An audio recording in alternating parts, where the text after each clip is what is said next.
All right, everyone. This is Nick from Reventure Consulting doing a members only live stream.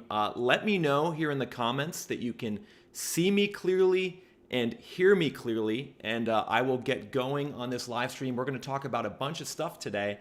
Number one, I'm going to talk about the impending Fed pivot, the fact that interest and mortgage rates are starting to go down, what that means for the housing market in 2023. I'm going to talk about what a recession means for the housing market, especially if you're a home buyer or a real estate investor, how to understand the recession and the Fed pivot in terms of whether you should buy or wait. And then lastly, I'm going to reveal 2022 inventory data from Realtor.com and take your requests on looking at inventory and price cuts across America's housing market for the cities that you guys want me to look at. So we're going to get going in just 1 second here.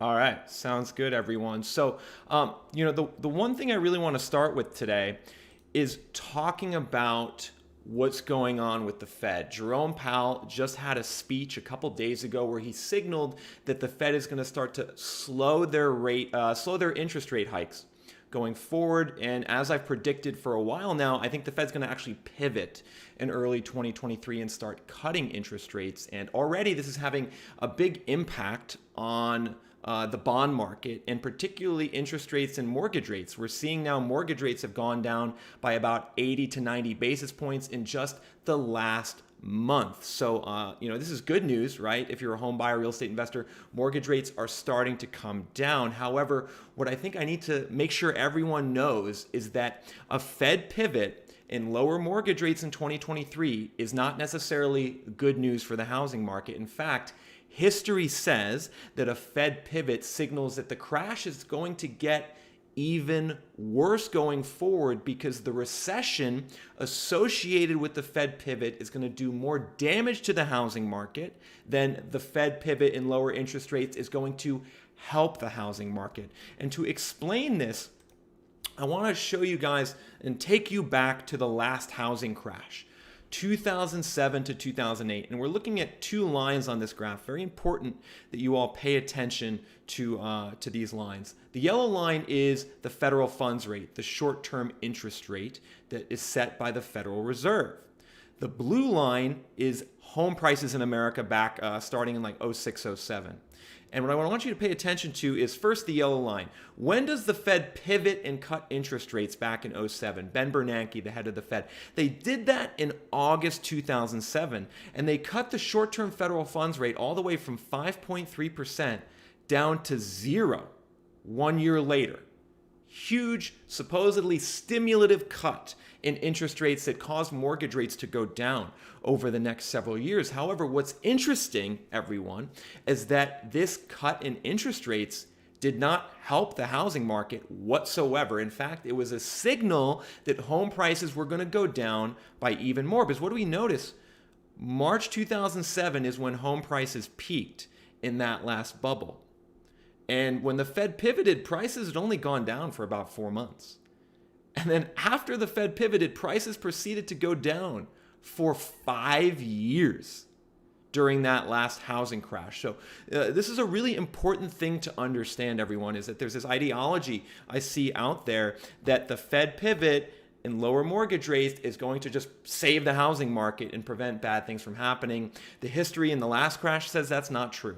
The history in the early 90s says that's not true either. There were regional housing crashes in LA, in Boston, and New York City in the early 90s that were not saved by the Fed pivot. So very important to understand this, that yes, the Fed pivot's going to be good news that your mortgage rate's going to go down.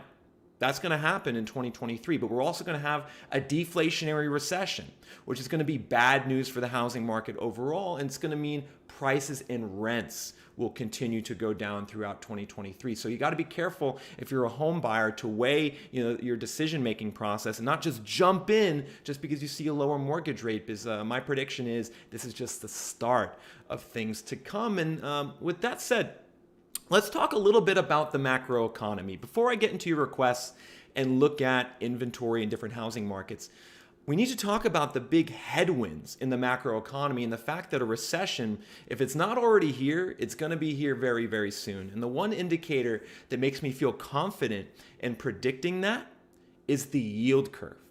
And the fact that the yield curve is heavily inverted right now. And this is basically the difference between short-term and long-term interest rates, the yield curve. And historically, this has been a great predictor, a very accurate predictor of recessions. And on this graph, we're looking at the yield curve, the difference between the 2-year and the 10-year Treasury yield going back about 50 years.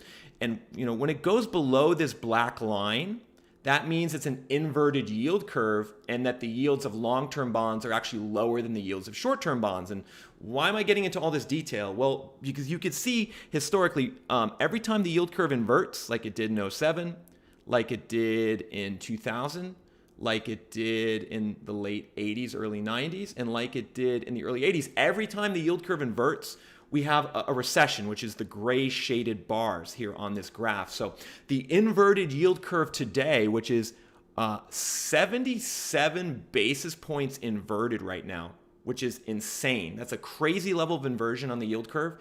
That is telling you recession around the corner. If it's not already here, it's around the corner. And the heavy level of this inversion, the fact that the 2-year bond now yields 80 basis points more than the 10-year bond, says the recession is going to be pretty bad. And it also says that Jerome Powell and the Fed have tightened interest rates too much already. Like they've already increased them too much if the short-term rates have gone so far above the long-term rates. And so you really got to understand that and weigh that in your home buying and real estate investment decision process right now, that if you do buy in 2023, maybe you get a discount, right? Maybe you buy at a 10 or 15% discount in early 2023 from what it was in 2022. But you're going to be buying into a recession where people are going to lose their jobs. Consumer sentiment's going to get even worse. And there's going to be big problems in the housing market that result from that.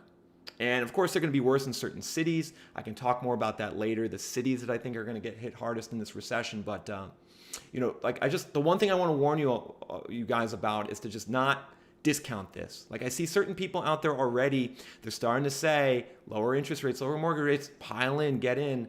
That's ignoring the elephant in the room, which is the recession that's around the corner, which says that home prices and rents are going to go down by even more into the future. So with that, everyone, kind of the macro view of the economy and the housing market, let's get into some specifics. Data from Realtor.com that just came out yesterday on inventory in the U.S. housing market. And the first thing I want to show you all is national trends in inventory, because this was really interesting to me. So what we're looking at on this graph is the monthly change in inventory on the U.S. housing market according to Realtor.com. Green bars, like we had in July, mean big increases in inventory. Red bars, like we had last winter, mean decreases in inventory. And you can tell there's like a seasonal thing going on here, right? Like in the winter, every year inventory goes down. In the spring and summer, it goes up. So there's a seasonal angle here. But I want to show you the most recent month, because this was really interesting to me. November. The U.S. housing market lost 2,000 homes of inventory on the market. So inventory actually contracted in November by 2,000 homes. And this was something I kind of saw coming a couple days ago when I posted my initial inventory data from Zillow. But what actually impressed me about this, everyone, is that minus 2,000 in November, that's actually pretty good. Like last November, we had minus 53,000 in inventory. In November 2020, it was minus 50,000. In November 2019, it was minus 65,000.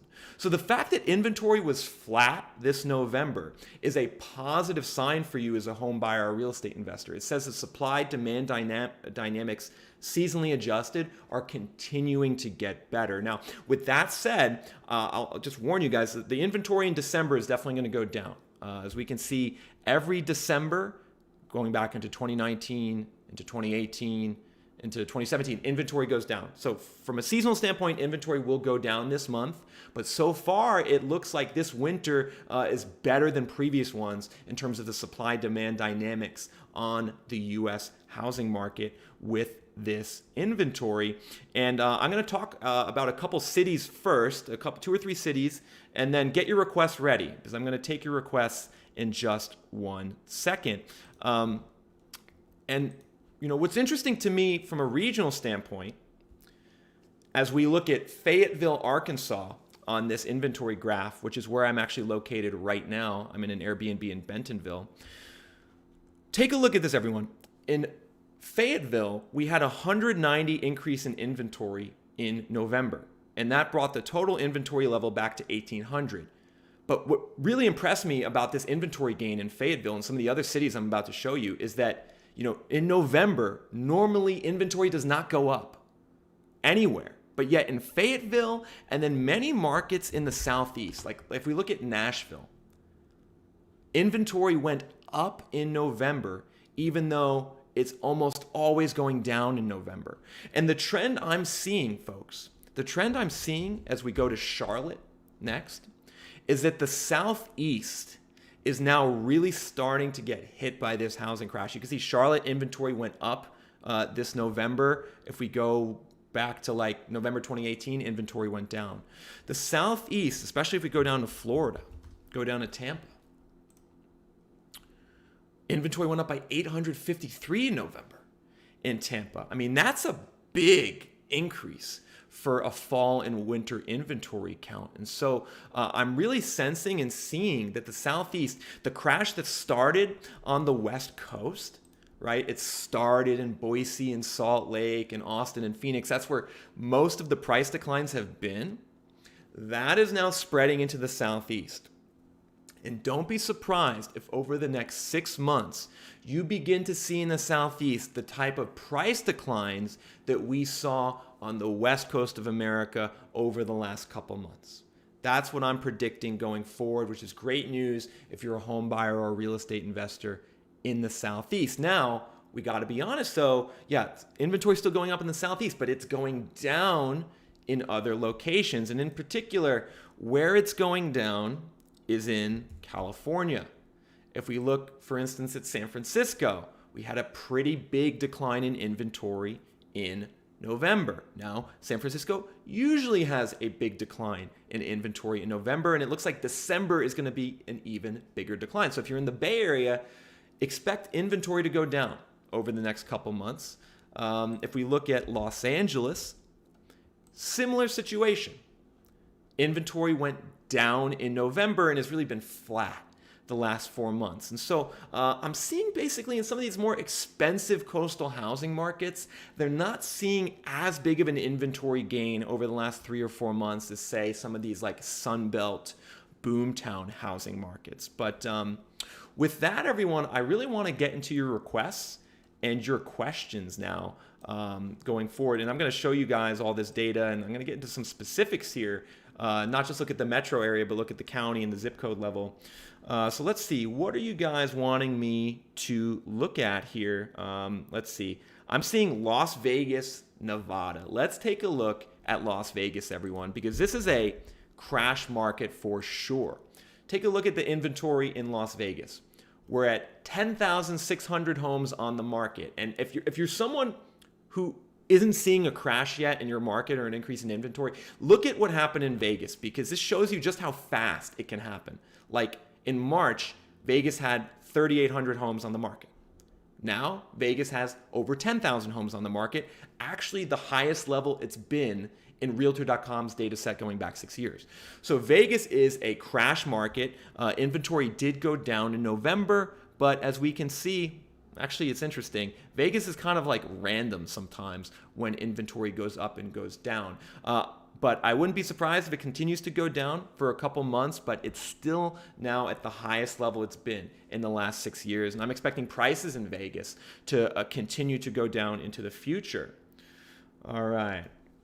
Let's see, what else? Denver. We got a request for Denver. Let's take a look at the inventory situation in Denver.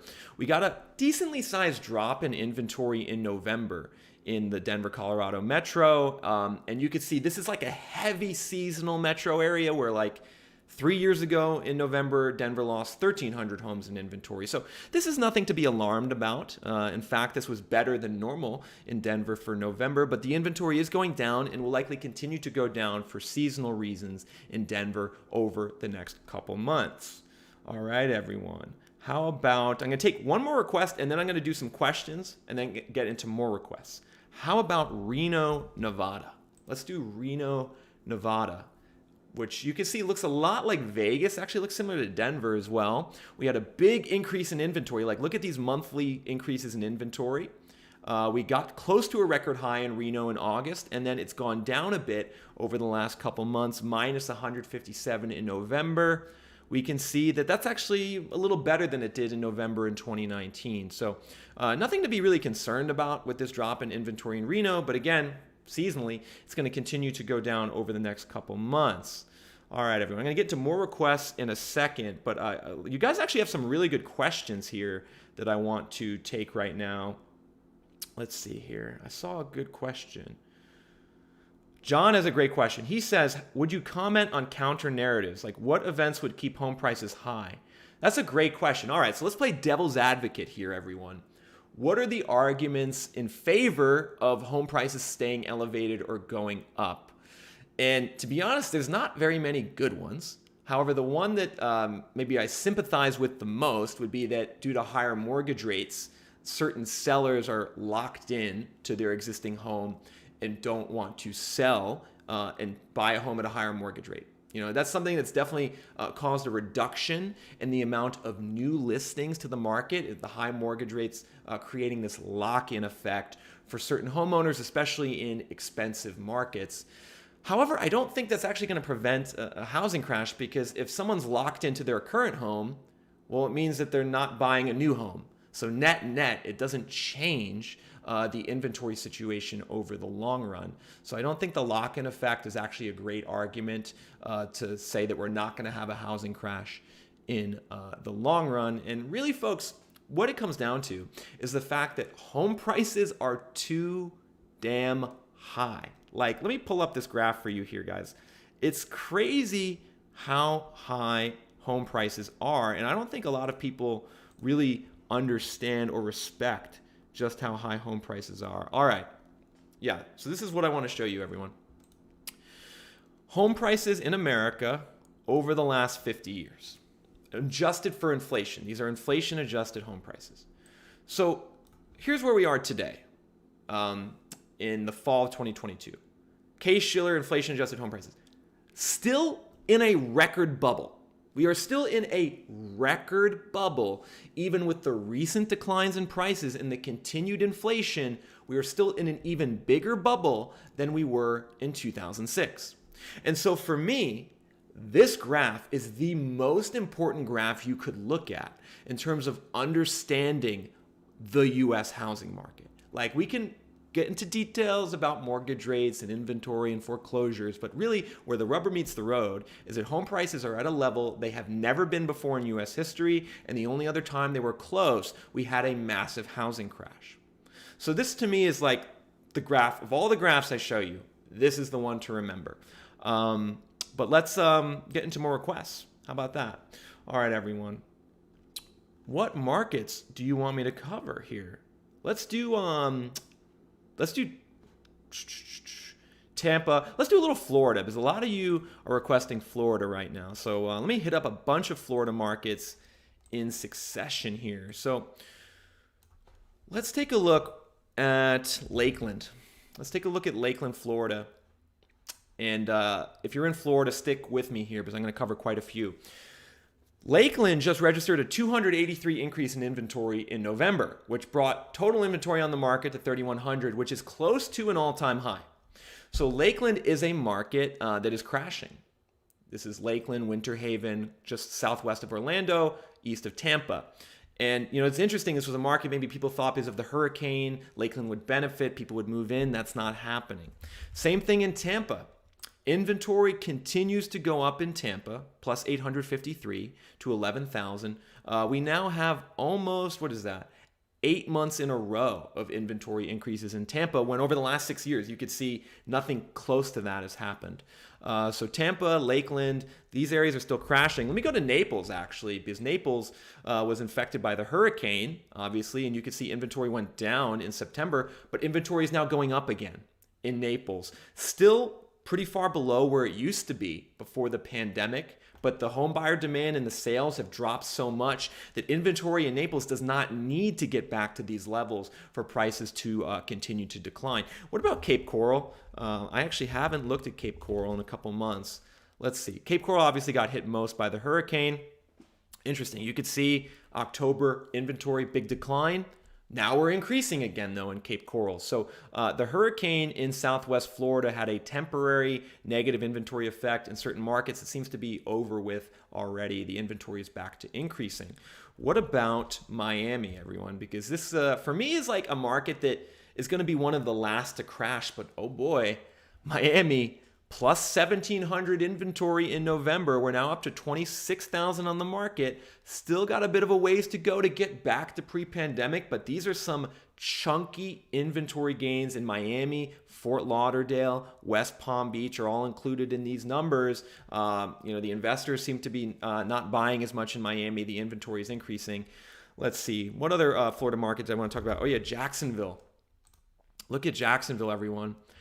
We now have 7 months in a row of inventory increases. We registered a pretty healthy gain in November when inventory was declining nationally. We're now up to 6,000 homes, almost back to pre-pandemic levels, with home sales way below pre-pandemic levels. So Florida, everyone, this is a market that's crashing. This is a prediction I feel very confident in.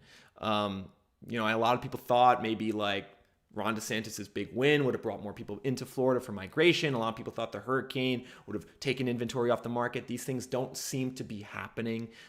Florida, as I said in a video 2 months ago, the delusion of Florida being this place that's amazing and that people are going to move to forever, it's popped. And I don't mean to say anything negative about Florida. It's a nice place, but I think we all need to remember what the Florida housing market is. It's a seasonal market with an economy that's based off tourism, with a lot of people buying second homes.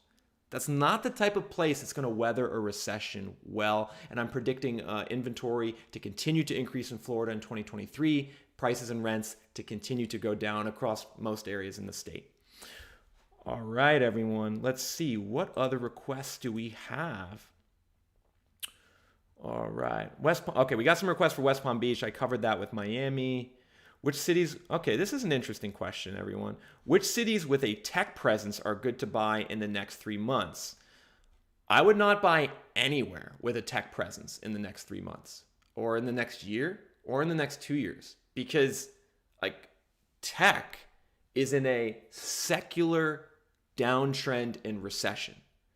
Like these tech markets, whether it's Austin or Denver or Salt Lake or Boston or San Jose, they're so expensive, and that expensive housing market was built on an underpinning of largely tech-employed home buyers who are now starting to get laid off. And so when you combine an expensive housing market, like on a PE ratio basis, like prices way above wages, with the local economy getting the rug pulled out from under it, that suggests a long-term decline in prices. So I think eventually there will be deals in tech-driven housing markets. In Austin, price is already down 10%. However, I don't think that now is the time to try to capture those deals for tech-driven markets. And just one example of this, though, in Austin, everyone, like Facebook built a massive office building downtown. I think it was millions of square feet. Don't quote me on that, but millions of square feet. And they just announced they will not be occupying it.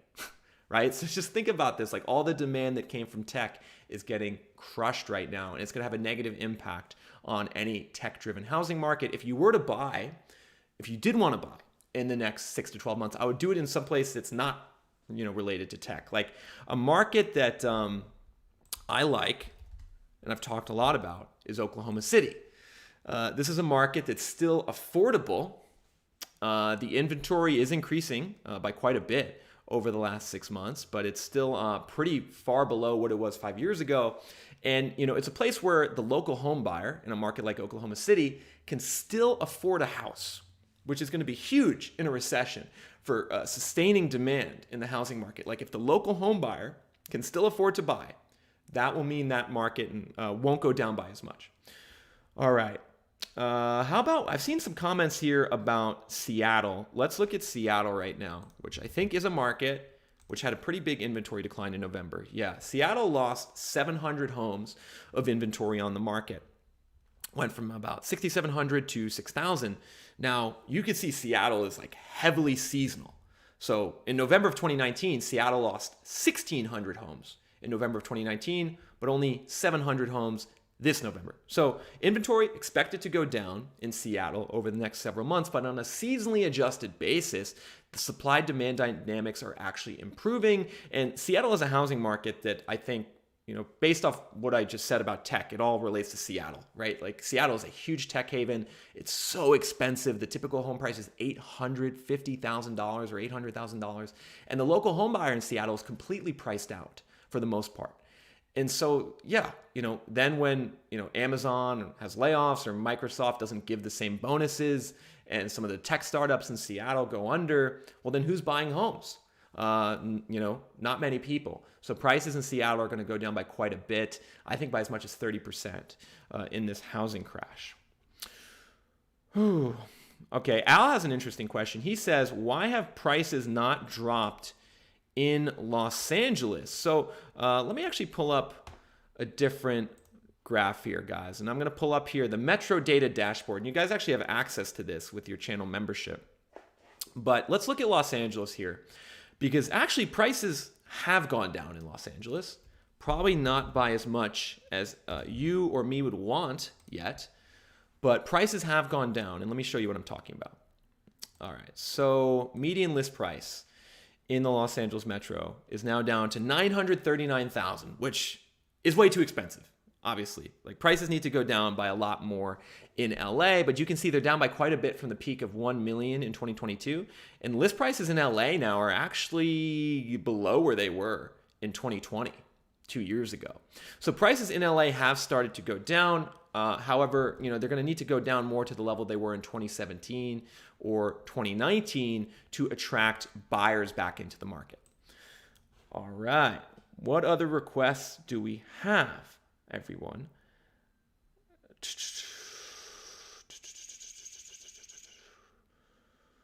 All right. So we actually have another question about tech cities. So let's answer this question.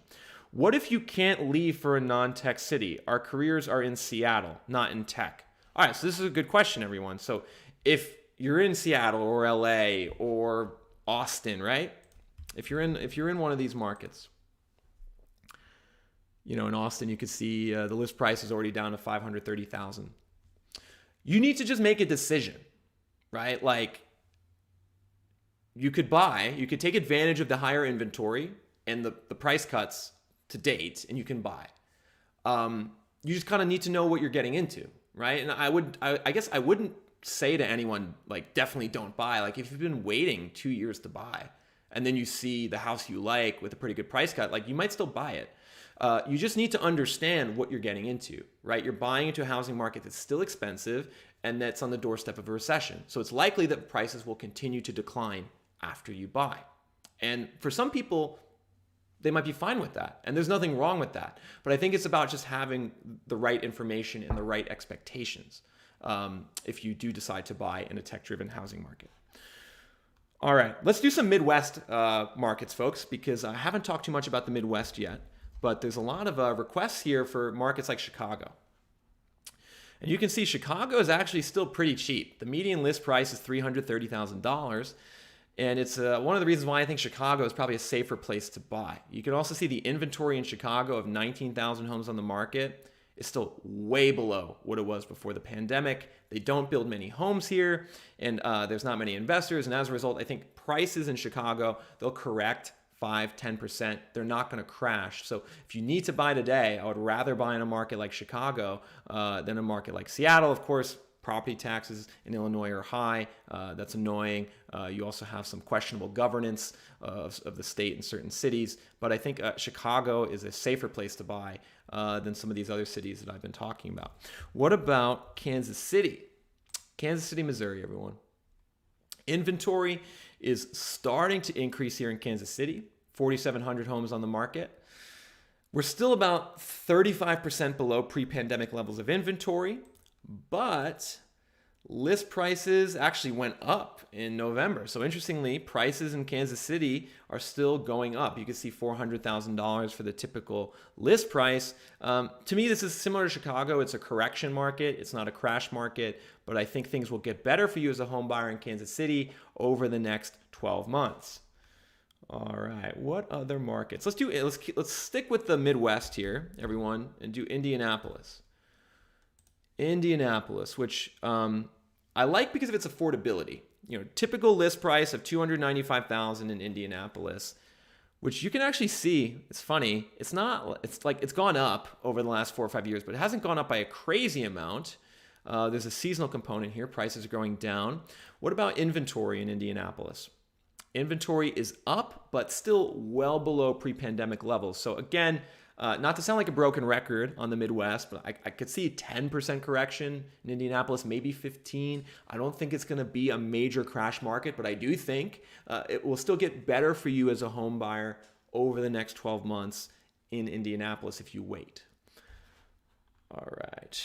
How about Columbus, everyone? I promise I'm gonna do some other parts of the country in addition to the Midwest, so stick with me if I haven't gotten to your city yet. Columbus is a city I used to live in for about 9 months. I like Columbus as a market. Inventory is still low, 2,700 homes on the market compared to 4,500 before the pandemic. What's going on with list prices in Columbus? They've come down a bit over the last couple months, down to 330,000. I don't know. I think Columbus is kind of local. Like certain areas of Columbus have gotten really bubbly. Like you can see here. Let's look at price cuts actually here. Interestingly, like certain zip codes in Columbus have really high price cuts, around 70%. Other zip codes only have 20% price cuts. So Columbus is a market where I think you got to really pay attention to the neighborhood you're in. And if you guys want to do that, you have access to this tool as being a channel member. I'm going to post some links in the coming days so you can look at this data for yourself. All right, everyone. How about Tennessee? Let's do some Tennessee action. Let's do Nashville, which is actually somewhere I'm going to stop on my road trip soon. So Nashville, around 40% of the listings have a price cut, 38% in November. You can see that's like the highest level it's ever been in Nashville in terms of price cut percentage. So this is a crashing market. This is one of the markets, it's a double-barreled crash market for me, which is prices and rents are now going down in Nashville. And so, I wouldn't buy there today, especially given all of the inventory that's coming online. I mean, look at this increase in inventory, folks, in Nashville. I mean, if you see this line going up like this in your city, it's like, wow. I mean, that's a huge increase. We're basically now back to or above 2019 levels of inventory, and it's going to keep increasing in the future given all the home building that's going on in Nashville. Actually, before I get into more requests, I'm going to do like 5 more requests, everyone.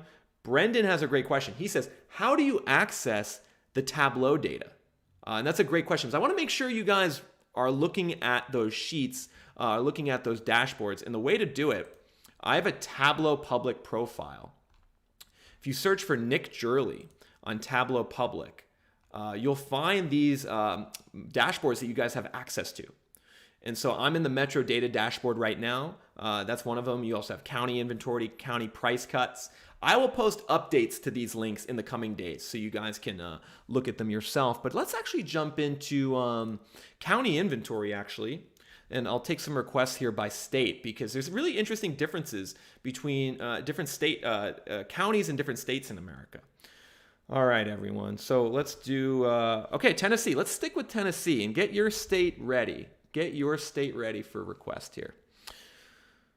Okay, so all this red, what does this red mean here in all these different counties in Nashville or in Tennessee? It means that inventory is going up. So like Dixon County in Nashville, inventory is up 190%. Davidson County, inventory is up 170%. Williamson County in Nashville, inventory is up 268%. year over year. I mean, think about that, folks. Almost 3 times as many homes on the market. And basically, the fact that Tennessee is red everywhere means like it's crashing in most places. I think I saw a request for Shelby County, which is Memphis. Where is Shelby County, everyone? Inventory is up 91% in Shelby County, 288% in Fayette County. I think the only real areas of Nashville that aren't really crashing it's Knoxville. So like the Knoxville metro counties inventory is only up like 20%. So that's what's going on in Tennessee. Let's see. Money Man Renee says San Antonio home prices have created a home affordability problem for its local residents. That is true. Let's look at San Antonio and let's look at Texas more broadly. Let's look at Texas, everyone. I was just in Texas. I was in Dallas moving out my apartment, and I was in Austin. But let's look at San Antonio, everyone. Bexar County. So this is funny. It's spelled Bexar, but it is pronounced Bear, not Bexar. I don't know why it's pronounced Bear, but it is. Inventory is up 87% in Bexar County year over year. So that's a decent increase, but it's not like as huge as some of the other counties in Texas. What's interesting to me, though, I know some of you are here in Comal County, which is in New Braunfels. Inventory is up 200% year over year in Comal County. And basically like this strip from Austin down to San Antonio, like Williamson County in Austin, Travis County, Bastrop County, Hayes County, Comal County, San Antonio. Inventory is just going off the chain here. And then in Dallas, it is as well. Collin County. I saw someone comment earlier that prices are still going up in Frisco and Collin County. I don't think that's true. I mean, inventory is up 207% year over year in Collin County, which includes Frisco and Plano. I mean, that's one of the highest. That's actually the highest in Texas of any large county. In Denton County, it's up 194%. So Texas is crashing, everyone, except for Houston. Inventory in Houston is only up, in Harris County is only up 28%. So I think that's due to oil. Some of the rebound in the oil markets has been benefiting Houston. We'll see what happens with oil prices. I think if they stay in the $70 to $80 range, Houston will do well, but if they go below $70 a barrel, Houston's housing market might struggle. All right. What other requests? So let's do North Carolina. I saw some requests for North Carolina, and I'll take 2 more states after that before I got to sign off, everyone. All right, North Carolina. Now, I like this because we have some differences in North Carolina between different locations. So like if you go to Hickory and you go to Western North Carolina, like Asheville, inventory is only up 15%. So Asheville is not crashing yet. But Wake County and Raleigh, inventory is up 180%. Johnston County, Raleigh, inventory is up 240%. So Raleigh-Durham, crashing. Asheville, not crashing yet. Mecklenburg County and Charlotte's kind of like in between. Inventory is up 100%, which is a decent increase. But it really depends on the area. I think we need to see more softening in Charlotte before we could say it's a crash in Charlotte. But certainly in the tech-driven areas around Raleigh and Durham, the crash has started. All right. Someone says that they love the analysis, whether they're interested in the area or not. That's what I love to hear, everyone. Let's see. I hope my passion for this comes off to you guys and that you can get passionate about the data and the housing market as well. What about, Atlanta. Let's look at Georgia. Okay, another fun one because we have some differences, right? So Fulton County, which is the main urban Atlanta county, is only up 24% on inventory. And this is a trend that we're like seeing kind of where the urban locations aren't increasing inventory as much as, say, Gwinnett County, a suburban location, 100% increase, or Forsyth County, 87% increase, or Fayette or Henry County, 100% increase. So in Atlanta, the suburban and rural areas, I'll say it's not like the crash has started yet. It's getting close in the suburban and rural areas in Atlanta. Fulton, though, we still have some work to do. Interestingly, some of these areas like Columbus, Georgia, inventory hasn't really grown much. Macon, Georgia, inventory really hasn't grown much, but certainly in a lot of areas in red, we're seeing huge increases in inventory in Georgia. Let's look at Pennsylvania. All right, everyone. York County. Teddy, I see you. Let's look at Pennsylvania. You can see the inventory increases aren't nearly as high as what we were just looking at in the Southeast, right? We see mainly blue, like State College, PA, inventory is flat. Allegheny County, Pittsburgh, inventory is only up. Let me actually move. Let me make myself smaller here so you guys can see more of the map. How do I make myself smaller? Uh-oh. Technical difficulties. There we go. All right, so Allegheny County, 16% increase in inventory. Philadelphia County, 23% increase in inventory. Where is York County? There we are. York County has a 4% increase in inventory. So Pennsylvania, still tight. Inventory is still tight. I think prices are still going up in a lot of different locations. But I think there will certainly be a correction here. It's just going to take longer than it's going to take in the Sun Belt or the Southwest. All right, what about... Reading, PA. Where is Reading, PA? Oh, there's Reading, PA. Berks County, inventory is up 3%. So I got you, Luke. 3% increase in Berks County and Reading. So, yeah. Pennsylvania, inventory is flat, it's still tight. Similar situation in a lot of the Northeast. Let's go to Ohio. Actually, we're getting some multiple requests for Ohio. Yeah, very similar situation. Lots of blue, everyone. Blue means flat or, inventory hasn't gone up that much. Although certain locations around Columbus, in the more suburban and rural counties, inventory has gone up by quite a bit, like Pickaway County, it's up 100%. But, if we look at like New York, we'll see a very similar situation where inventory is, you see blue, like Columbia County, inventory is down 7%. Westchester County, inventory is down 16%. So this is still a regional housing crash, everyone. It has not hit the Northeast yet, which is a bit frustrating. I imagine if you're a home buyer, and you guys can tell me what you think, but I imagine if you're a home buyer in the Northeast or in the Midwest, it could be frustrating to see that other parts of America are seeing big increases in inventory and are seeing prices go down. It's not happening yet in your city, but I'll just tell you this, folks. This same thing happened in the mid-2000s. Like in the mid-2000s, it was the biggest bubble markets like Vegas, like Sacramento, that went down first, and then the crash slowly spread to other parts of America. And so I think a similar thing is going to happen this time around, where everywhere in America in 2023 is going to have a correction. It's just a matter of whether your correction is going to turn into a crash. All right, let's take 2 more requests. Oh, okay, Utah. Let's get Utah here. Who is requesting Utah? Colt. Colt is requesting Utah. Let's take a look here. I mean, just look at that. Look at that transition that we just saw, going from New York to Utah. You gotta love it. Box Elder County in Ogden, 300% increase in inventory. I mean, that means that there's, 4 times as many homes on the market today than there were a year ago. It's crazy. Cache County in Logan, 300%, 280% increase in inventory. Salt Lake County, 144% increase in inventory. If we go down to Washington County and St. George, 123% increase in inventory. So I hope you guys can see just visually why like Utah is a market where home prices have already started going down, because the inventory increase has just been crazy. All right, Idaho is red, says Nicole. Well, let's take a look. Terrence is also requesting Idaho, so let's take a look. Yeah, Idaho is also red.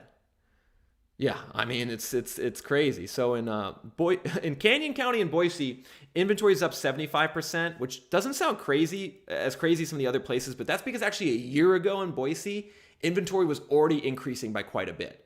So if you were to look at the 2-year inventory change, Boise, Canyon County would be towards the top. But yeah, inventory is going up in most parts of Idaho. I saw a request for Coeur d'Alene. Hopefully I pronounced that correctly. Kootenai County, 134% increase in inventory. It has more than doubled year over year. What about, all right, we're going to go to Arizona now. How about we go to Arizona? All right. Yeah, I mean, it's just red everywhere. Maricopa County, so 182% increase in inventory in Maricopa County. That's huge, especially given how big Maricopa County is. The fact that inventory is tripled almost is wild. And investors are a primary reason for this.